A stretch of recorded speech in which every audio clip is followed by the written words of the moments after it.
Welcome to a new episode of Cypherpunks, Cypherpodcasters, Paperpunks, and Cypherdors. In classic cars, slightly inebriated, going through Prague's old town. But we were just talking about Nakamoto, and now good old David F. Bailey bought it and tried to do a treasury play. How's that working out, Mr. Shareholder Jameson Loop? Well, as a long-term investor, I'm not really concerned with the day-to-day prices. What I will say is I bought the dip recently. Oh wow, Jameson Loop. That's right. Doubling down on Nakamoto. You heard it here first. Prague, we've got excellent architecture. My understanding is that Prague has a lot of its original architecture because it didn't get bombed to hell like a lot of other cities during World War II. Yeah. So we agreed that we would not mention the war because out of respect, some German people might be offended. But yeah, Prague is beautiful. Every time I have American friends ask me, hey Chris, you live in Europe, I want to go to Paris, I tell them, maybe consider Prague. It's much cheaper and there are no French people. So there's a plus. No disrespect to French people. But you know yourself, Parisian people, they're different. So there's the State Opera. If my Czech Státní Opera is picking that up. That is true. Yeah. Národní Museum, very impressive building. This is clearly not Fiat architecture, right? This is gold standard. Well. Yeah. I mean, that's true. Yeah, the next one is. I mean, we're about to pass. Yeah, that's pure communism. Just a dab of communism here and there to remind us. Avert your eyes. Look over here. However, look behind you now. Yeah. So this is the National Museum. The Vexl Museum. Wow. But yeah, it's a buzzing city. A lot of progress. Progress. Oh, wow. All right. Okay, you get this? That's a good one. So, yeah, in this car, we are appreciative of puns, I would say. Have there been any recent puns that stood out? I was a big fan of communists. Whoever came up with that. I was a big fan of law return this morning. Communists. Yeah. Do you have a favorite pun? Favorite pun? All of them. All of them? Yeah. It's like picking your favorite child. It's actually an expert at making puns. Yeah. Allegedly. I'm gonna lob a grenade into this. We have on one side the irrational cypherpunk saying Bitcoin is programmable money, and on the other side we have the philosopher king. I'm happy with ossifying Bitcoin as is. Am I misrepresenting you in this? Yes, I don't think Bitcoin can ossify.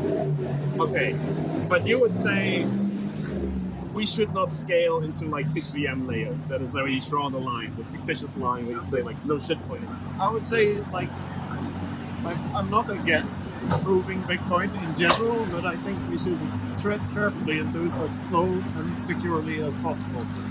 So yes, and Jameson agreed with me before that Bitcoin is at its core an agreement on the fixed set of rules. Right? I mean, it is so vanilla of a statement that won't find anybody who disagree with it. Yes, it's genius, don't you think? Yes. It is genius and a wobbly, squiggly, backbone-free. I need more controversy.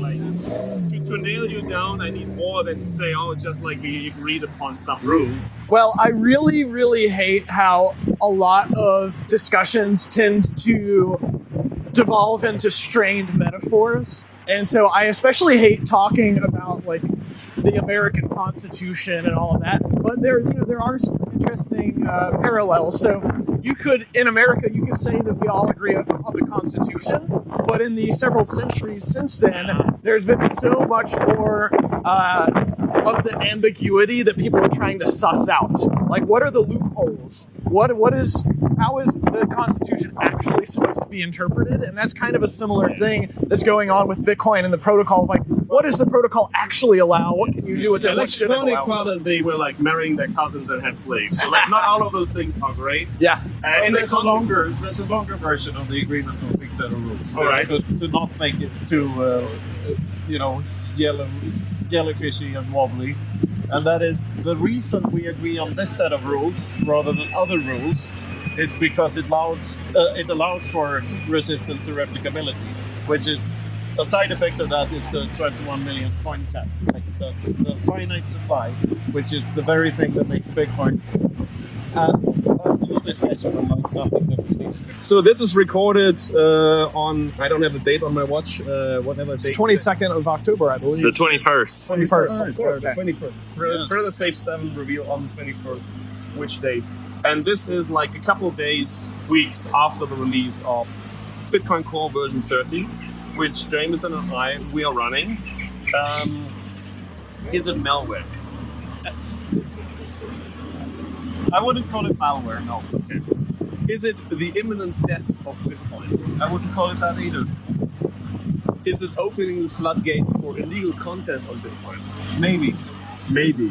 I mean, those, from a certain perspective, those floodgates are already open. For 10 years, yes, Yeah. yes. But We're think it's manifesting it, though. sending a message that this is now something that we do, and that's generally bad. So But I'd like to give a meta context about this. Okay. So I think there are more. This is like on a scale of importance, right? Yeah. So I think the really important thing coming up, the not so-called NOTs scam, it's not NOTs, but datum. That is something we generally, I would say, agree upon, not datum, but like the threat of minor centralization. Yeah, so That is the common ground. It's, in my opinion, a bigger threat. Yeah. And that is a bigger innovation. I find this upgrade or this change in defaults to be very strange. I don't think it's lethal to Bitcoin. I think few things are because Bitcoin is not Bitcoin board. Bitcoin is resilient, Yeah. Bitcoin is permissionless, Yeah, Bitcoin will stand. Because of Bitcoin Yes. and how we act. It's not Yeah. backed by energy, but it's backed by human action and what we do. And you can say that And also human action energy. is And also- human action is backed by energy because we are living in the objective reality. But I think the important part is that it's autonomous beings acting out of free will. And as a fallback, if human beings cheat each other, we have this perfectly sound thermodynamical thing Yes. that, levels the playing Yeah. field. Okay. And also more importantly more important than anything really is to educate people about libertarian principles, which I think Bitcoin are built around, or at least built around an understanding of Austrian economics. I don't think it would have exist if the original Cypherpunk hadn't been, interested in those areas, and that you are not by some magic allowed to scam people just because you say that you believe in libertarian principles. Like a breach of contract is a breach of contract. The most crucial thing is to educate people about why shitcoins are shit and why a scam is a scam, and call them out when you see them. And that is correct, and I agree with you, and I will lob another correct grenade in there. So, in libertarianism, if you are not part of a deal where two parties agree upon an exchange, and even though you think somebody is getting like magical beans for their hard-earned Satoshi, Right. are you allowed to have any feeling of outrage? Because they agree and they do not feel scammed and they happily pay for those magic beans, even though we know those beans will never grow into a magical star. Well, I think this is one of the biggest issues with calling things a scam is the fact that there may be some sort of disconnect or informational Asymmetry. asymmetry between the two parties that causes one party to be at a disadvantage, even though they don't realize it, and that they're agreeing. Well, I can answer that from a Rothbardian ethics perspective. And that is that if I sell you something, and the thing I sell you is not, I promote it as something else than what it actually is, and that's a breach of contract. So if I tell you that my shitcoin is going to do super well, or that my paper Bitcoin is Bitcoin, I am actually doing an illicit thing. And the only one that is really entitled to say that I was ripped off and I want to sue you in a natural law society is the victim himself. Yeah, it's third party. So yeah. So the victim, but I, as a third party, can of course inform the victim that you can voice your opinion. You can. Yes. On my own property, I can voice my opinion, or my own social media platform. Yes. Because like that's also exactly. That is your right. Yes. Property rights being superior to free speech laws, because they're only needed if you have broken property rights before. So, and then you're allowed to retribution and retaliation to the extent that you've been fucked. So. If you kick me in the balls, I'm allowed to kick you in the balls twice. That 1 eye for 2 eyes, kind of. That's the maximum amount of punishment that I'm, from a natural perspective, allowed to. So what you're saying, Rothbard libertarianism breaks down to double it and give it to the next one. It's basically tit for tat. Like it doesn't force you to retaliate. Yeah. But you have the option.